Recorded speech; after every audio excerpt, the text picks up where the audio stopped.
Hi, welcome to Full Crazy Town.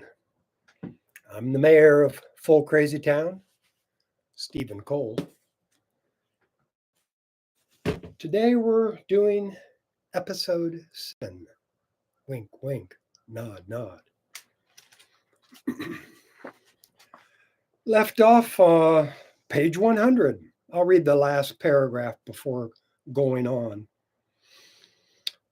As of spring 24, some countries and states are pushing back against the special considerations being given to trans people and trans rights activists.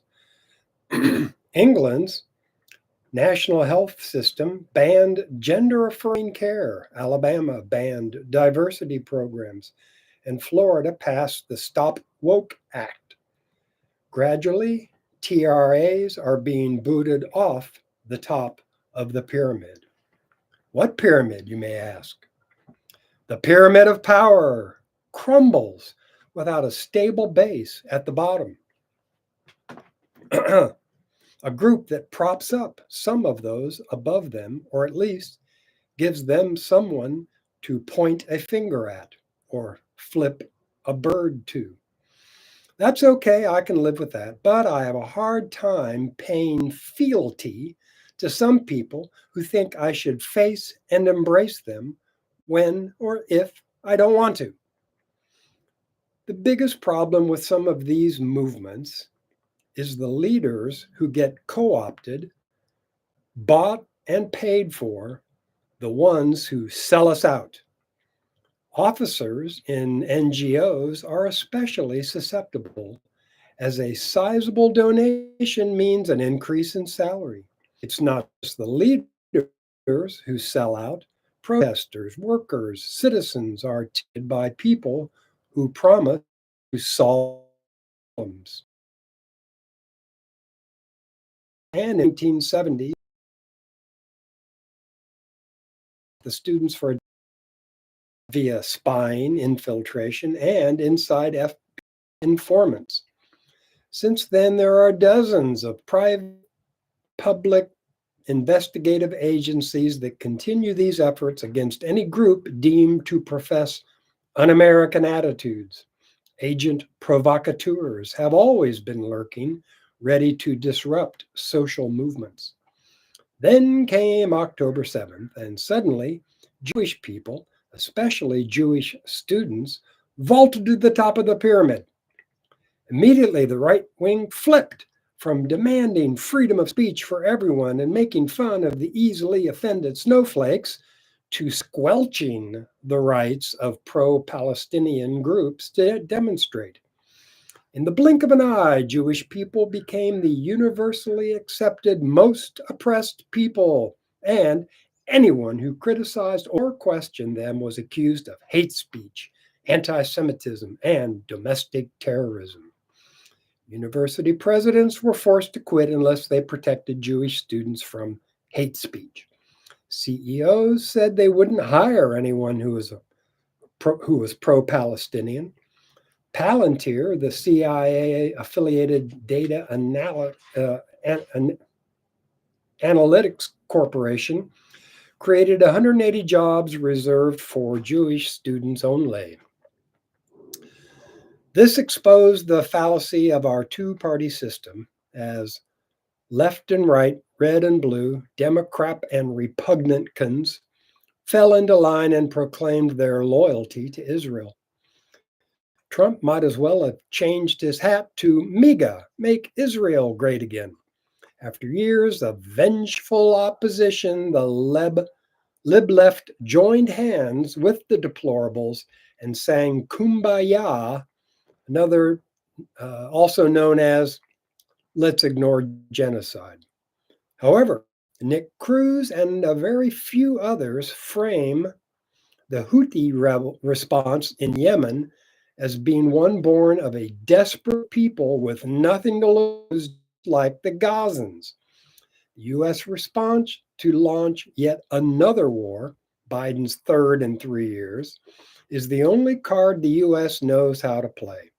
Our government does not negotiate with terrorists, even though the Houthis represent the Yemeni government, so they're more like soldiers than mercenary terrorists. They does not negotiate with terrorists.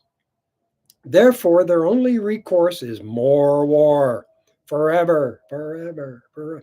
Like JFK said, if you make nonviolent revolution impossible, you make violent revolution inevitable. That's a good quip. Chapter 9, Some Characters. Paul Warburg, a German born American investment banker who served as the second vice chair of the Federal Reserve, nothing to do with the federal government, just a bunch of big banks, from 1916 to 1918. Prior to his term as vice chairman, Warburg was appointed as a member of the Federal Reserve Board of Governors in 1914. He was an early advocate of the U.S. central bank system. He was the director of Wells Fargo in 1910.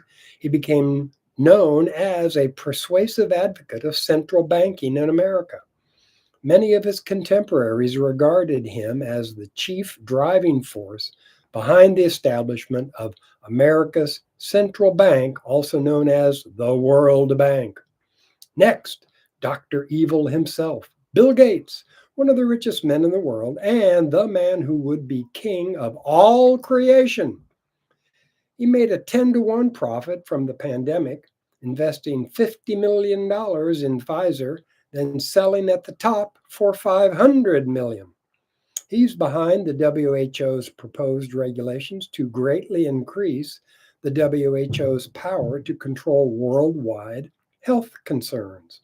The WHO is a private organization that relies on donations from private and public institutions. If passed, the regulations will act like treaties between countries. That is, they'll be legally binding, and Gates will be the judge, jury, and executioner. Meanwhile, he works with the World Economic Forum to buy up land and water rights around the world.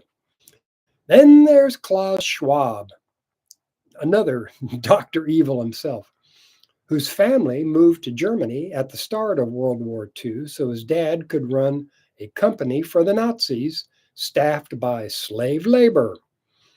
I think they moved from Austria.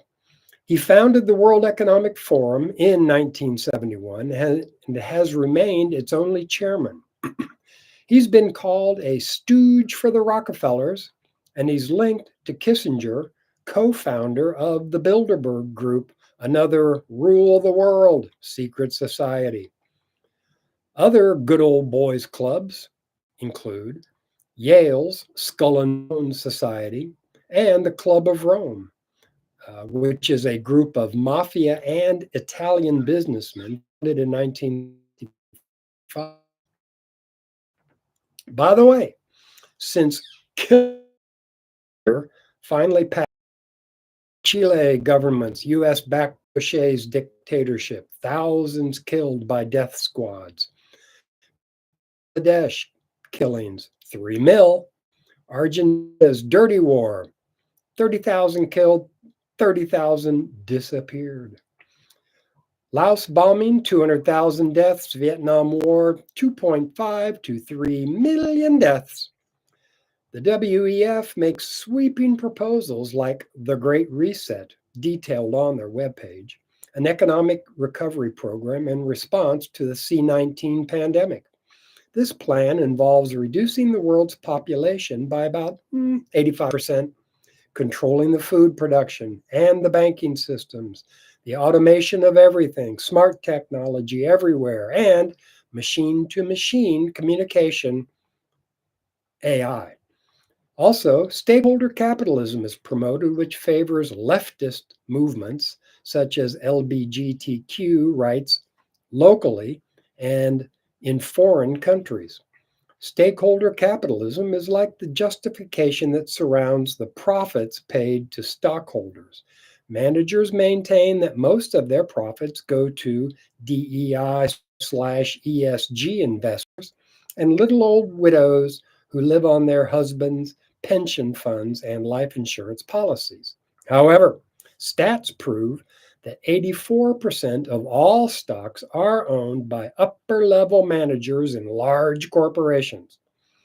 It used to be that dividends were the main payouts for executives, but these days stock buybacks fuel the real big bonus paydays. These buybacks are funded by 0% loans, which means free money. This system has been in place since the '08 bank scandal, when low interest loans were supposed to stimulate the economy and create jobs. Eric Schmidt, Google CEO from 2001 2011, then executive chairman until 2015 when he stepped down to serve on the advisory board for the Department of Defense.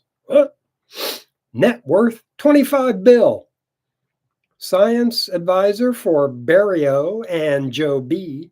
Reportedly, he's Kissinger's heir apparent. The two of them wrote a book, The Age of AI and Our Human Future, as opposed to our reptilian future. What does that mean?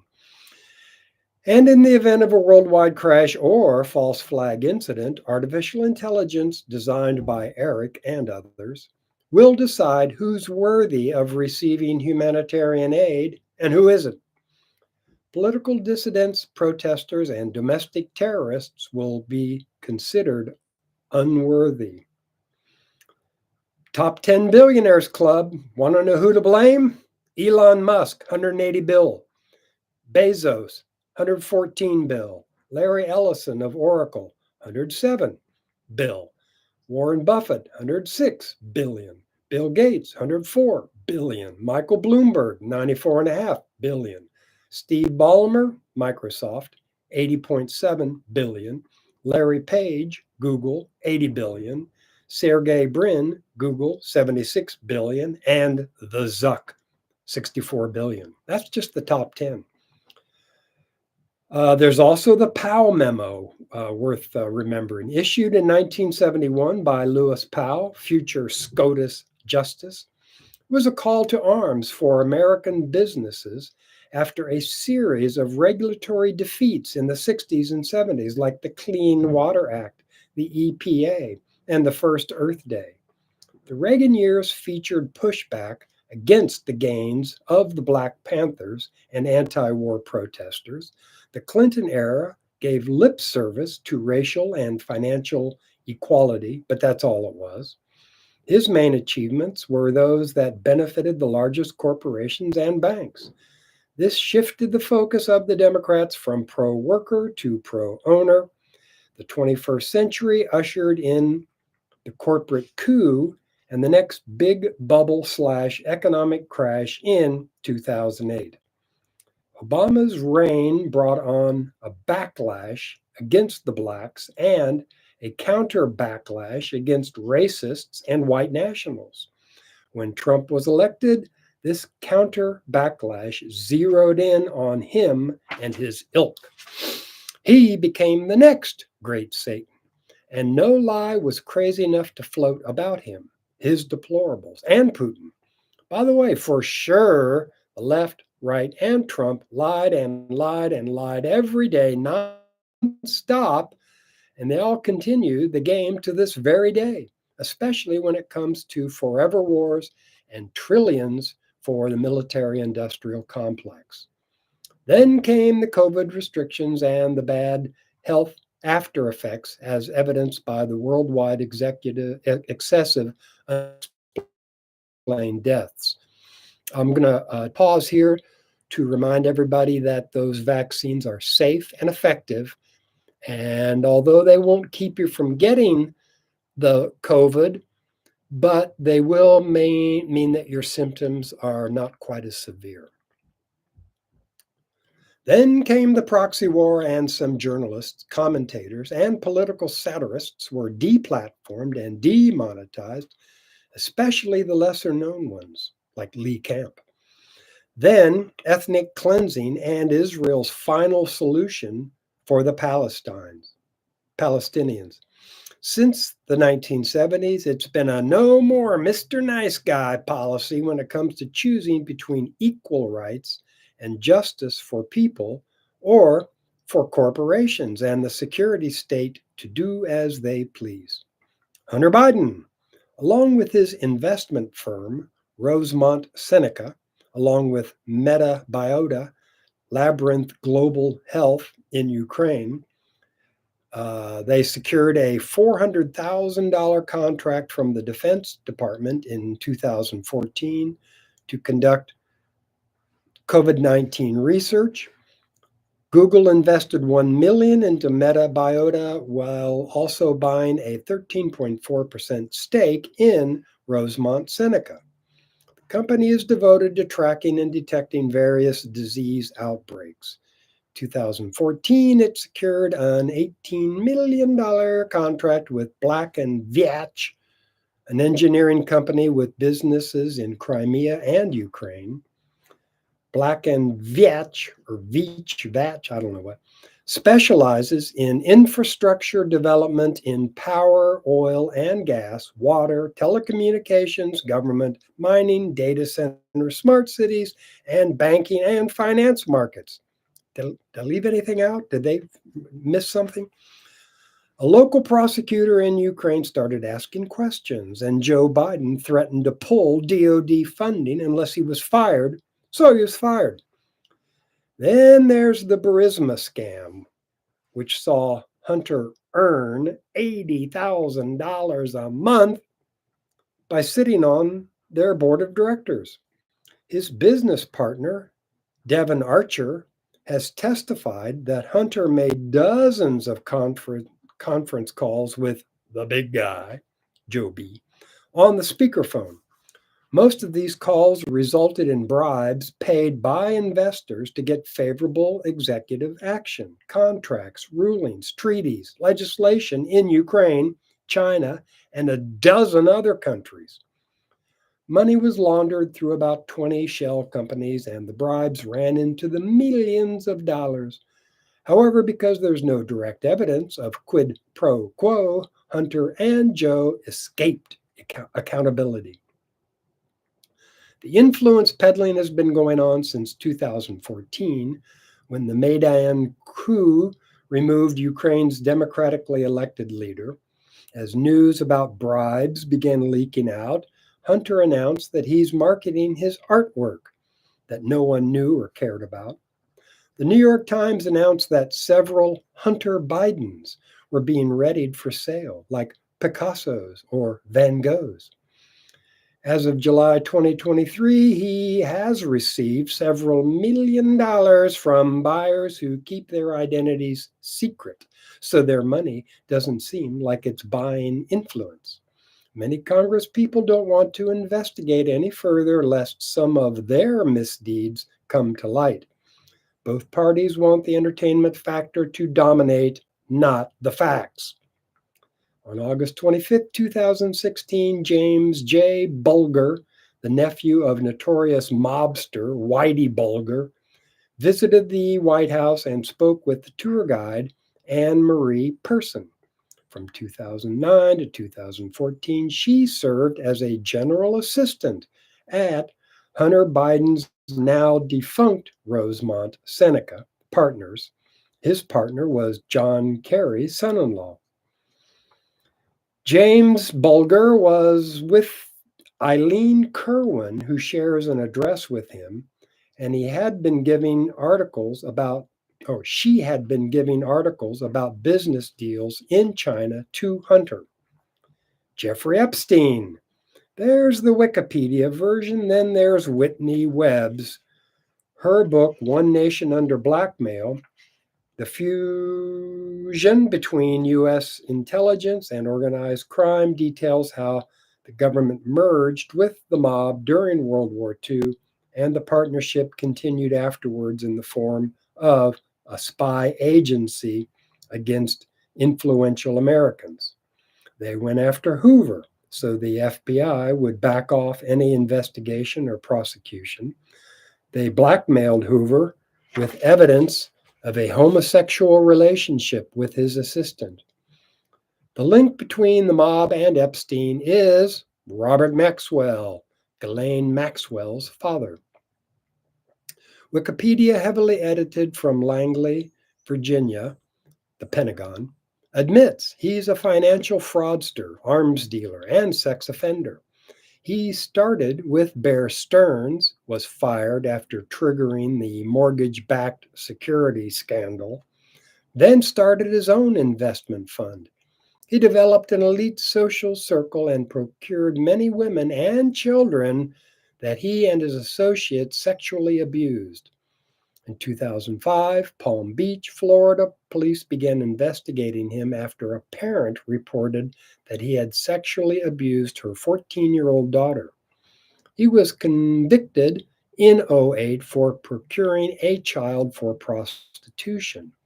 The feds had identified 36 girls, but just chose the one case most likely to secure a conviction.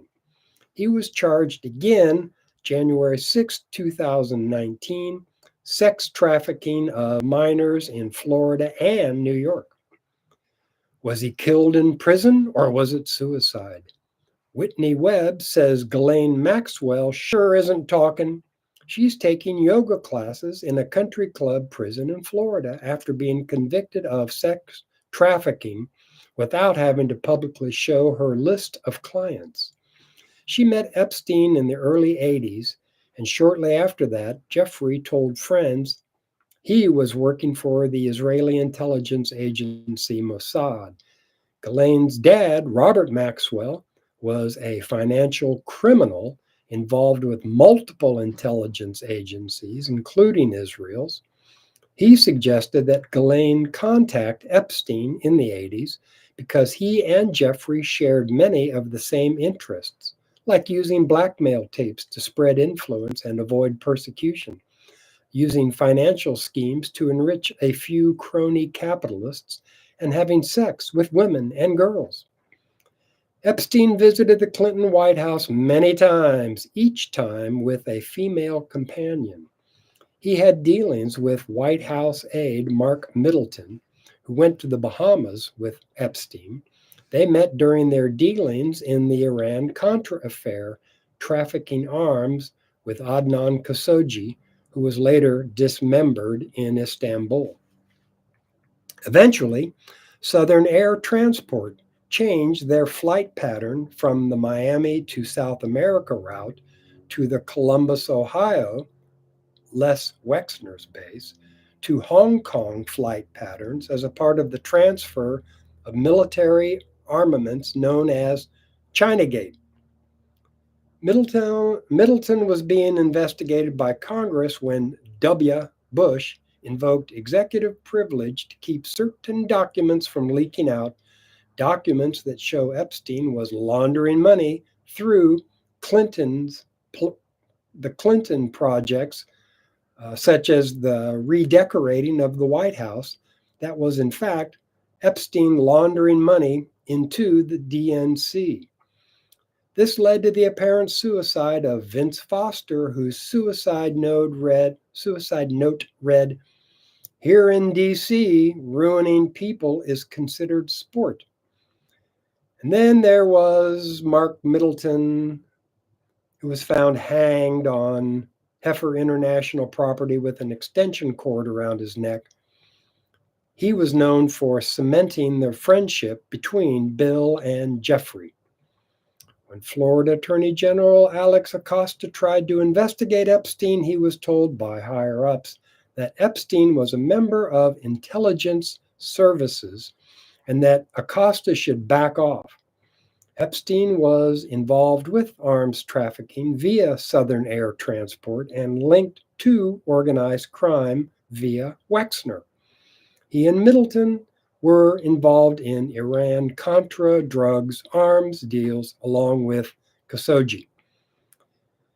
Epstein laundered money and paid off the record restitutions, hush money, through J.P. Morgan.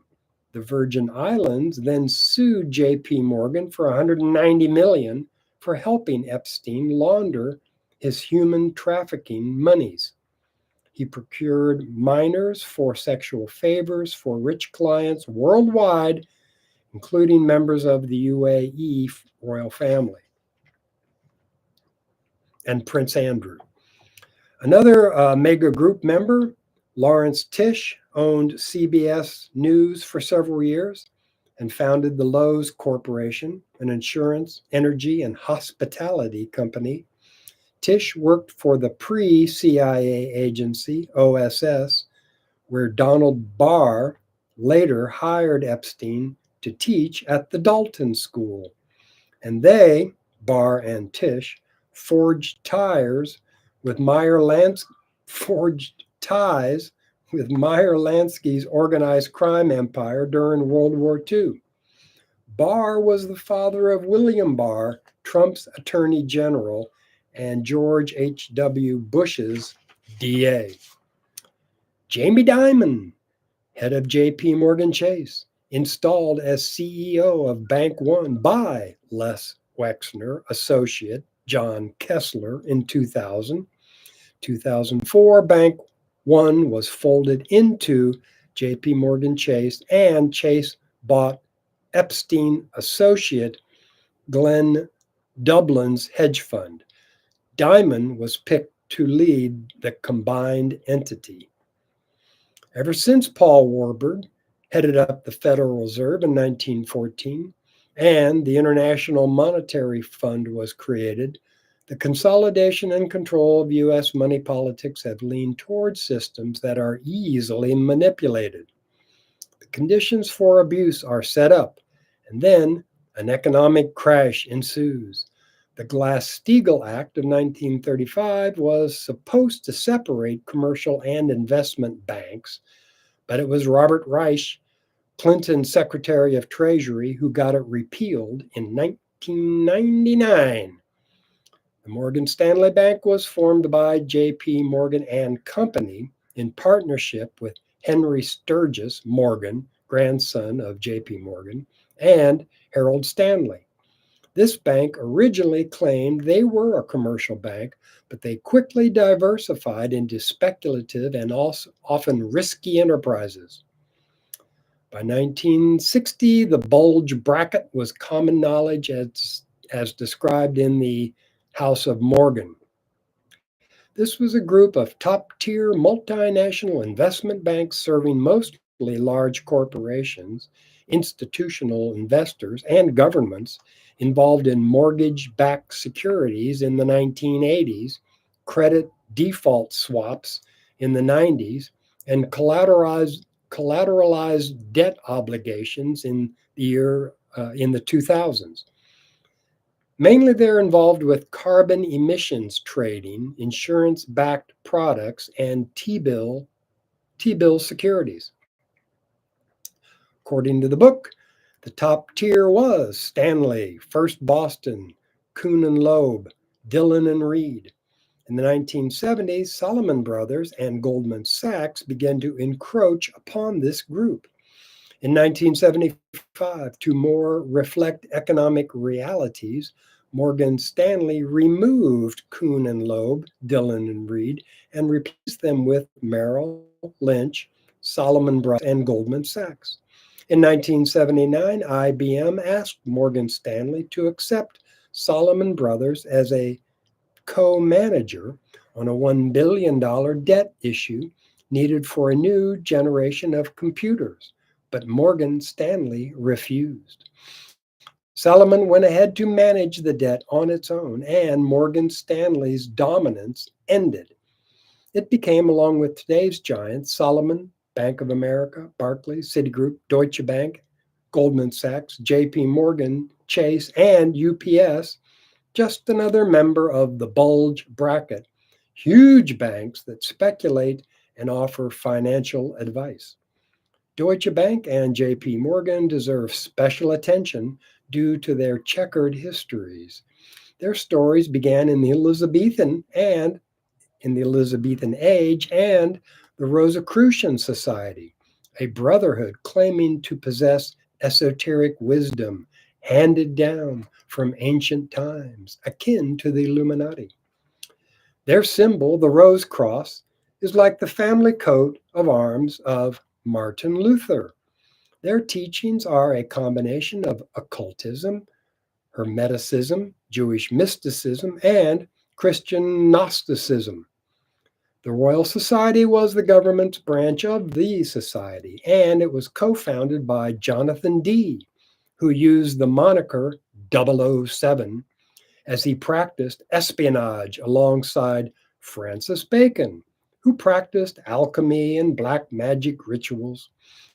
They were joined by Sir Isaac Newton and his Invisible College of Sorcerers. Man, talk about secret societies. They set the stage for the Rosicrucian transformation for Britannia to rule the waves and half of the world's landmass. Let's go to Aleister Crowley, an English occultist, ceremonial magician, demonologist, necromancer, and alchemist. Like Harry Houdini in the US, he was recruited by the local intelligence agency to help them catch crooks using magic tricks like illusions, escaping handcuffs, and picking locks. He was a member of the Hermetic Order of the Golden Dawn. Then in 1912, he joined another esoteric order, the German-based Ordo Templi Orientis, also known as the Order of the Oriental Templars, another occult secret society and hermetic black magical organization. These modern day Templars intended to be modeled after and associated with European Freemasonry. When Crowley assumed control of this order in 1923, he substituted his recently established Thelema religion's rituals in and ushered the Masons' ceremonies out. Previously, he was working with German arms dealers doing business in the US. In 1950, the chief of New York's Secret Service and soon to be head of the FBI, James Flynn, began investigating Germans trying to corner the US arms industry and stumbled across Crowley and others. He found a cabal of Germans buying arms, investing in big city newspapers, and bribing politicians. This was a well funded group that based out of Deutsche Bank again. One of Crowley's main contacts was John Quinn, an Anglo American agent of a new private intelligence agencies centered in the elite Sleepy Hollow Club of New York, owned by William Rockefeller, featuring American Brahmin families, including the Vanderbilts, Morgans, Cabots, Lodges, Lowells. Senator Nelson Aldrich, the dad in law of John D. Rockefeller, was another member, as was President Wilson's handler, Edward House. These two set up the Federal Reserve and the IRS in 1913. This private security agency was not accountable to the US government. Sleepy Hollow was run by a British agent named Claude Dancy. His protege, Ralph von Demmen, set up a shadowy military agency, the Black Chamber, in 1918, which became the National Security Agency in 1930. 1909, Dancy became a founding member of England's new spy agency, MI5, along with Herman Melville, head of Scotland Yard. The financial manager of the Sleepy Hollow Club was Thomas Fortune, who later J.P. Morgan. May 23rd, 2024. Crowley, this time in the daily online. I'm paraphrasing here. Invocation Day, observed by a United Nations NGO known as Lucis Trust. This invocation day always occurs on the day the Gemini full moon of the Gemini full moon, and it has been observed by this shadowy group since 1952. Part of the UN Library, this group used to be called the Lucifer Publishing Company, and Members cite Helen Blavatsky's Theosophical Society as their inspiration. She was a Russian mystic who, in New York City in 1875, founded the Theosophy movement, which draws on a wide array of influencers among older European movements like Neoplatonism and occultism, as well as Hinduism, Buddhism, and Islam. Here's yet another. We'll save the world through our magical intelligence, secret society. Their main document, The Intelligence Evolution of All Existence, details how cosmic evolution is overseen by a hidden spiritual hierarchy. The so-called masters of the ancient wisdom, whose upper echelons consist of advanced spiritual beings. Their globalist ideology revolves around Luciferian ideals about the fallen angel and black magic rituals that call on Satan, the Antichrist, to give birth to a new civilization, bringing illumination to the darkness and unification to that which has been divided. Thomas A. Edison was a member, as was William Butler Yeats and many of the Sleepy Hollow Club families. Aleister Crowley was a member, as was Eleanor Roosevelt, who gave a speech at the UN on the first World Invocation Day in 1952, where she spoke of light and love and about the second coming of Christ. Lucius Trust's webpage featured a picture of Greta Thunberg.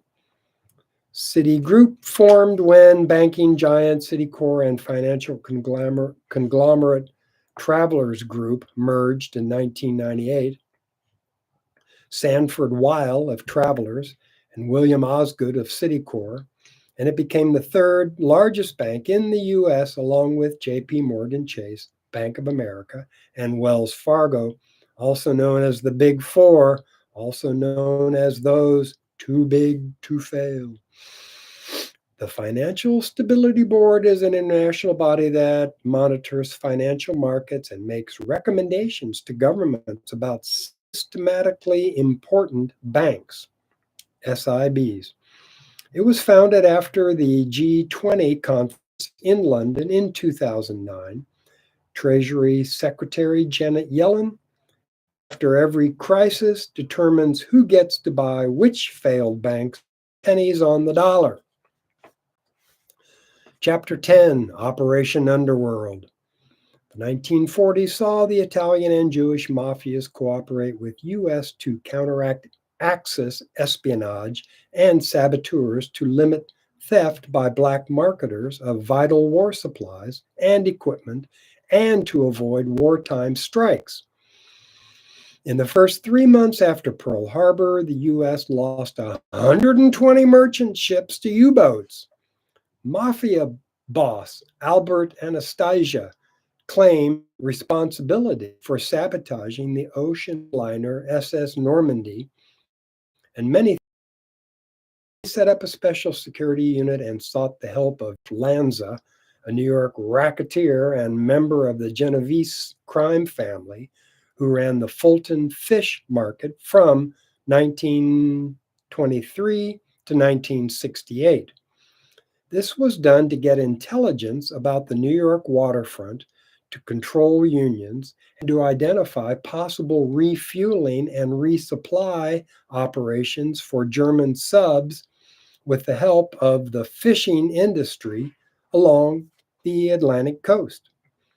After the Second World War, Operation Paperclip brought many of the prominent Nazi officers, scientists responsible for the rockets used in the Battle of Britain to the U.S. Wernher von Braun became the head of the new space agency, NASA. Operation Paperclip somehow morphed into MK Ultra, a child sex trafficking cult set up by the CIA. Juliet Engel, MD, describes her time in this soul-stealing cult in her book, Sparky, Surviving Sex Magic. Rocky and the Rothschilds. A lot has been written by Sam Parker in his book, Game Over. He recounts the histories of the Rockefeller and Rothschild families from Standard Oil to banks. He focuses on the fall of the USSR and how the family saw a golden opportunity to destroy their former adversary, Russia, as a functioning agent. The Pentagon had a plan called Full Spectrum Domination, hegemony for short, which sought total control over land, sea, air, space, and cyberspace. The idea was that one sole superpower would dictate to the rest of the world as it saw fit. The Rockefellers and Rothschilds were movers and shakers behind this grand scheme, as were various elected and unelected officials. Another grand scheme, transhumanism, started by Julian Huxley, brother of Aldous and president of the British Eugenics Society. After World War II, he was put in charge of UNESCO, the UN's educational, scientific, and cultural organization, where he stated about eugenics, "We need to make the unthinkable thinkable again." The Nazis had a eugenics program funded by the Rockefellers, so they supported Julian when he coined the term bioelectronics, the merging of man with machine, nanotechnology that can manipulate the central nervous system in an attempt to control consciousness and memory. In 1991, as the USSR was crumbling and a bumbling alcoholic Boris Yeltsin, friend of the West, was in charge, Jacob Rothschild fronted a financial company, Fimico, to buy up Russian assets for pennies on the dollar. Thousands of tons of gold were looted and sent off to Swiss banks.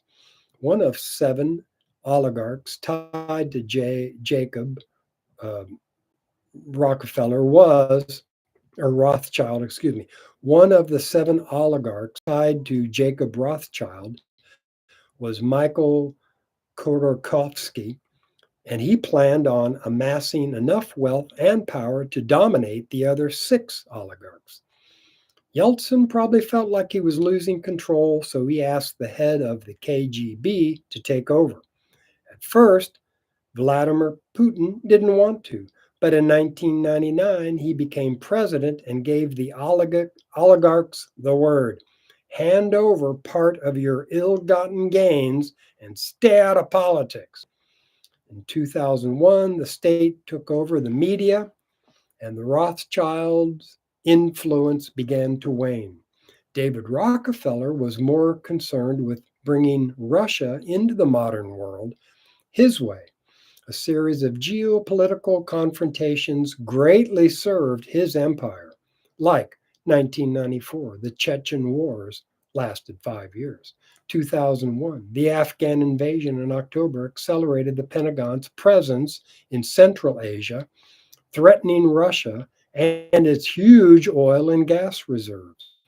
2003, US attacks Iraq, surrounding Iran, another evil empire. Putin arrests Mikhail Khodorkovsky, who had been fronting for Jacob Rothschild. 2004, the Rose Revolution in Georgia, the London Rothschild and New York City Rockefeller families formed a consortium to install a friendly authoritarian who went on to complete an 1,800-kilometer pipeline at a cost of $3.6 billion to Turkey. This put a dent in Russia's oil and energy independence.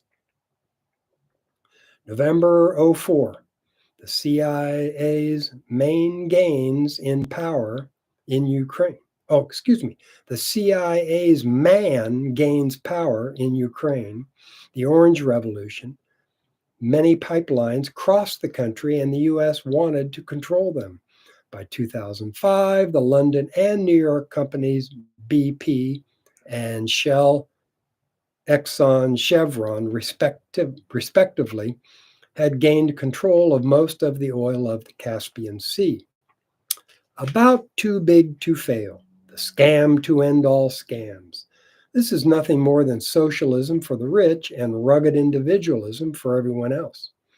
When the Silicon Valley Bank failed, Janet Yellen said the FDIC would cover deposits up to 250,000, but then the news leaked out that the average deposit was 2.2 million.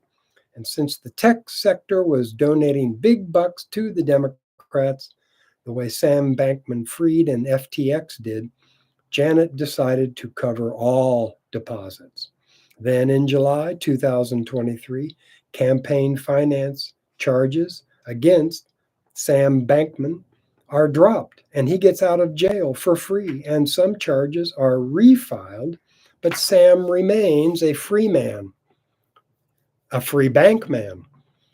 Democrats have long financed their candidates' campaigns by small donations to the DNC. Republicans traditionally funded individual campaigns themselves with donations from big business. However, the advent of big tech, big bucks changed the game, resulting in millions going to both parties with the instructions, keep the party going. So that should wind up the book readings, but seems like Full Crazy Town episode 11 didn't quite make it onto my webpage. So I'm going to have to try to figure out how to do it myself, which I can do. If anybody knows out there, I see I've got 10 subscribers. Hey, really appreciate you guys. If you know how I can get my Full Crazy Town episode 11 from just my email to insert it into my webpage, I really would appreciate knowing about it. I had somebody else helping me, but they said, no, we're not supposed to help you with anything YouTube. You're supposed to contact them. So I contacted them. They didn't tell me. No response. So I mentioned that the things I'm going to be doing after, now that the book readings are more or less over, I'm going to be talking mainly about the major development. Everybody thought that the Ukraine proxy war was all about doing what we did to Russia, what we did to the Soviet Union in Afghanistan, and causing the Soviet Union to collapse. We want Russia to collapse and Putin to be deposed or regime changed. But no, not really what it's all about. See, what I mean, like these oligarchs, these globalists, they're crafty. They're not stupid. They say stupid things. They make stupid justifications for stuff because they have to say something. They can't just say, yes, we are world dominance, and we have been dominating the world ever since for 4 or 6,000 years, whatever, but they have to say something, but they're smart. And what you had was in 2011, the dirty war in Syria, which brought all of these factions, all of these military militia and backed up just militias,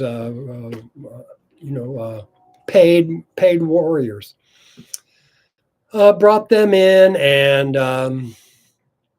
also the religious sects. We had Al Qaeda move into Syria, rebrand themselves as Al Nusra, and then after they attacked Assad, 5 years of the dirty war, Jake Sullivan said in 2012 to Hillary, Al Nusra is on our side. So even while we had a bounty on his head for $10 million, Al Nusra was on our side. And so what if he's a known terrorist and we, have a You try to bump them off and then try to collect, huh? So when that didn't work, Russia came in, um, Hezbollah came in, beat back al Nusra and ISIS.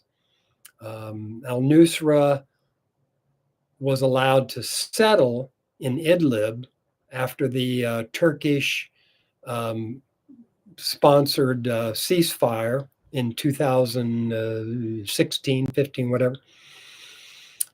But defeated, but not down and out. So that's when, 2015, what happened in 2015? Oh, yeah, the Maidan coup in Ukraine ousted the democratically elected president, prime minister, whatever, got the CIA's man in. And then when he didn't really want to play ball with the CIA, got him out and got Zelensky in. And so that was supposed to wear Russia down and get Putin deposed. And just like, no, not actually. Actually, what it was all about was weakening Russia, yes, but that meant $1 billion package of money from the CIA combatants. So what you had was these combatants getting $2,000 a month to fight for HTS, Al Nusra, Al Qaeda, and the sanctions in the sanctions in Syria hurt the government so bad. Food and fuel prices went up. All destruction in the Five Dirty War, couldn't repair the infrastructure because of inability to get things like concrete. And so you had these soldiers renew their attack, and the Syrian military demoralized, having to take bribes at checkpoints, dissatisfied with the government because, hey, we're only getting $7 a month. These guys getting 2,000. How long can this last? Not very long. And when you add new technology, drone warfare, targeted by GPS systems and American technology, they started taking out military installations in Aleppo and around Aleppo, targeting generals, infrastructure, personnel, and military installations. It was just a matter of time. The government really didn't have a chance. Now, Aaron Mate and Katie Halperin, on their show,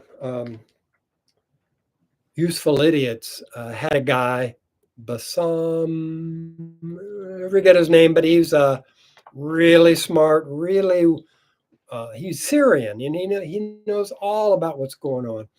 And he said, nobody really liked Assad. I mean, he was a eye doctor in London when his brother died in a yellow and Lamborghini accident in London. And so Bashir had to jump from his eye doctor practice in London to being president in Syria. Didn't really have the acumen for the job, and he had the personnel, but they, like I say, they didn't like him as much, and they kind of just were in it for themselves too. So that when push came to shove, Bashir bagged it. Didn't even say, bye, sorry about this, folks. I'm kind of throwing the whole country to the dogs of war, and took off for Russia with whatever security detail he could get and however many bars of gold. So that was it, and it was game over in about 10 or 14 days, a fortnight of just boom, gone. So a weakened Russia did help that. China had troops in the area, but in Iran, but they weren't going to. It was propping up a dead horse. So that's why it happened. And Israel, instead of being on the verge of collapse, world opinion down on them, with Bibi Netanyahu thinks we've broken the land bridge from Iran through Syria to Hezbollah in Lebanon, and that it's game over. So they've been bombing the military installations. Israel has been bombing the Syrian infrastructure, so that no matter who takes over, and it probably will be a coalition, not just this Jelani dude of HTS, they won't be able to rebuild Syria and reestablish that land bridge. It's game over, and that's all she wrote. Also, what I'm going to be talking about is a huge controversy. Never one to shy away from controversy. Let me just read this, and then we'll talk about it later. But reparations, right? Big topic. Slavery in 400 years, institutionalized. These poor African Americans, they deserve reparations. But then you have some. There was like an evangelical minister who was on Tucker Carlson's show, and he was going on about, yes, Black Africans are deserving special recognition and help, and anti-discrimination help. But the secret to overcoming the dominionists, those who would have dominion over all things, according to Chris Hedges, is to lift up the most vulnerable first, and then as we move up, the Blacks, the women, the trans rights activists, everybody will be given health care instead of constant warfare, and it'll help the homeless, it'll help those who are addicted, those who are suffering from income inequality. And if we can help everybody, then everybody will have more money, can buy more stuff. That'll help the GDP. And so subsidies, reducing the Pentagon budget, reduce the subsidies, reduce the bailouts for bank, pharma, ag, insurance, real estate, BlackRock and Vanguard, private public partnerships, NGOs. That being said, Blacks have been uniquely exploited, therefore deserve some kind of special recognition, some kind of reparations. But you have that divide. If anybody says, reparations aren't the answer, well, then that means that you're probably a racist, and RBN is going to flame you but beyond belief. And so it goes.